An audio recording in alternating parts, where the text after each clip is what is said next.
c'est hyper difficile. J'ai jamais fait ça de ma vie, je fais des présentations tout le temps, mais là, 20 slides, 20 secondes, c'est le défi de la semaine.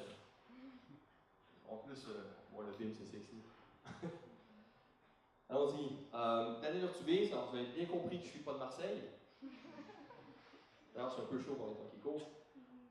Je travaille chez Radio Piano, Building Workshop, petite boîte de 34 des archives dans le Marin. Je m'occupe de tout ce qui est VDC et BIM, et je suis aussi architecte et ingénieur. Il ne faut pas m'en tenir rigueur, c'est rien de personnel. Alors la question c'était, est-ce que le BIM c'est sexy? Bon, on est tous très conscients que ça n'est pas du tout. Qu'est-ce qui est vraiment sexy? Alors mesdames, hein, ou messieurs, ou ceux qui n'avaient pas de réponse, peut-être que vous préférez celui-là. Alors non, c'est pas sexy, par contre c'est très intelligent. Et c'est ce qu'on va essayer de voir dans les prochaines 6 minutes qui me restent, en quoi c'est intelligent. Donc on est à une époque où on discute encore, est-ce que je dois travailler en 2D ou en 3D? Je pense que ça va parler mine de rien à pas mal de gens. Les fameux fonds d'écran noir où je suis obligé de redessiner le même truc quantité industrielle de fois, pour les gens qui lèvent les sourcils. Alors qu'aujourd'hui on a accès à des maquettes numériques, mes amis de chez Adva d'ailleurs, qui sont adorables. Pourquoi je ne travaillerais pas en 3D? Bon, je réfléchis en 3D, je conçois en 3D, je pense en 3D, la vie est en 3D, et on fait encore des trucs en 2D. C'est un truc que je n'arrive pas à m'expliquer. Ça, c'est un exemple tout simple pour tout ce qui est modification, pour tout ce qui est exploration, c'est d'une simplicité à toute épreuve. J'ai un seul et unique objet à gérer, tout le temps. Ça me semble beaucoup plus intelligent. La partie conception, évidemment, on fait tous de la conception, c'est aussi le métier primaire des architectes, sauf les gens qui travaillent au gouvernement, mais ça, c'est une discussion. L'habilité de pouvoir concevoir mes portions de bâtiments, de les assembler, de les voir à grande ou à petite échelle, c'est un truc absolument fantastique. Ça. On fait des maquettes physiques depuis des années. Eh ben, pourquoi pas travailler sur une maquette numérique? Il y a une partie coordination aussi qui est extrêmement importante. Alors, la tâche absolument fantastique de tout chargé de projet qui travaille en 2D, écrire des numéros de pages dans des bulles, c'est hallucinant quand même. Et pourquoi pas prendre des technologies qui aujourd'hui me permettent de coordonner tout ça, mais de façon entièrement automatisée? Question de faire, encore une fois, du design. La notation, alors forcément, c'est encore une fois une partie énorme de notre travail d'architecte. Qui n'a pas fait des toilettes? Pour ne pas dire des chiottes, parce que personne n'adore. Est-ce que je ne peux pas envisager justement de récupérer de l'information de ces objets-là? Est-ce que ces objets-là ne peuvent pas être rattachés à une base de données qui fait que je n'aurai pas à réécrire à tous les fois? Fait que c'est un robinet. Alors Excel, qui est-ce qui est champion d'Excel ici? À moins d'être ingénieur, personne. Toujours les gens de chez Adva derrière qui disent. Est-ce que je ne peux pas envisager d'avoir une énorme base de données qui me permet d'avoir l'information en temps réel, de faire des changements partout, sans avoir à le faire 4 fois ou attendre que quelqu'un m'envoie par email? Coordination interdiscipline, alors ça c'est un truc énorme. Évidemment, chez nous, on fait très peu de petits projets.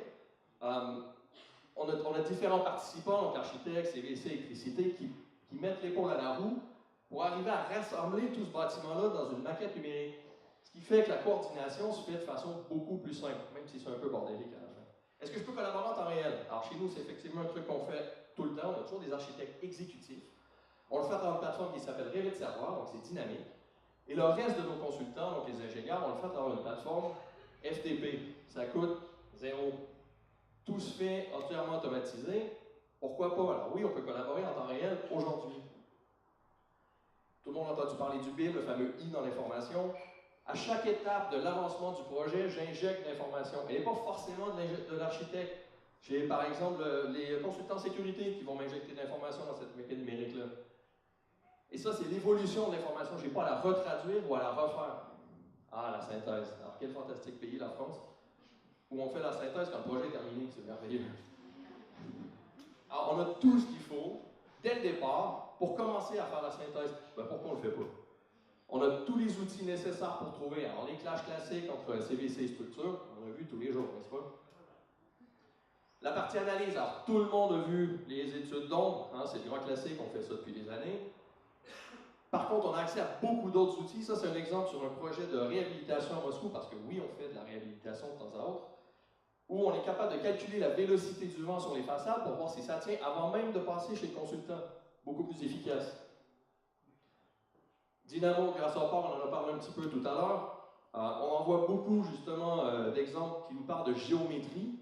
Alors forcément, c'est des trucs fantastiques pour la géométrie. Par contre, ça brasse beaucoup de data.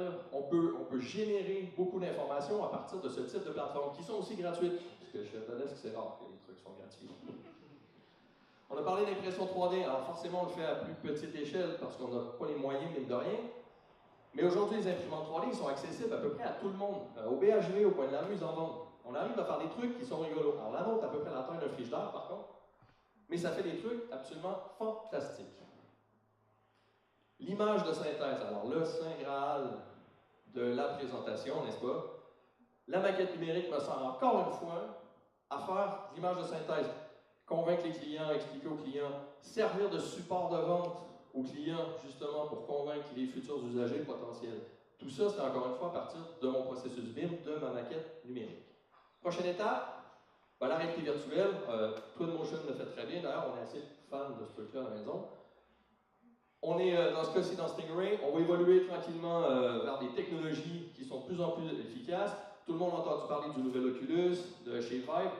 La grosse différence, c'est qu'au lieu de le regarder, on va pouvoir commencer à le vivre, notre projet. Je pourrais me balader dedans avant même de... Ah ouais, est-ce que ça coûte de l'argent? Ben oui, ça coûte de l'argent. Ou chez Avron, ou chez Autodesk.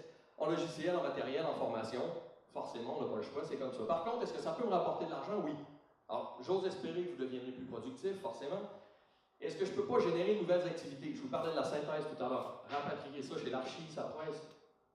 Quelques leçons à tirer. Alors ouais, l'automatisation des tâches, c'est absolument rien de dramatique. Et la collaboration, même avec les ingénieurs, ça se fait très très bien. Et bien forcément, on adore tout ce qui est en 3D. Ça, c'est le nombre de vues que nous on utilise. À la fin, sur les feuilles, on a 14% de nos vues qui sont en 3D.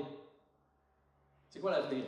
Est-ce que l'avenir, c'est les technologies, les process, les outils? Ou est-ce que c'est pas plutôt les gens? Est-ce que c'est pas vous? Est-ce que c'est pas plutôt les gens qui ont envie de faire du BIM? Est-ce que c'est pas plutôt les gens qui ont envie d'évoluer qui seront l'avenir de cette plateforme? Merci.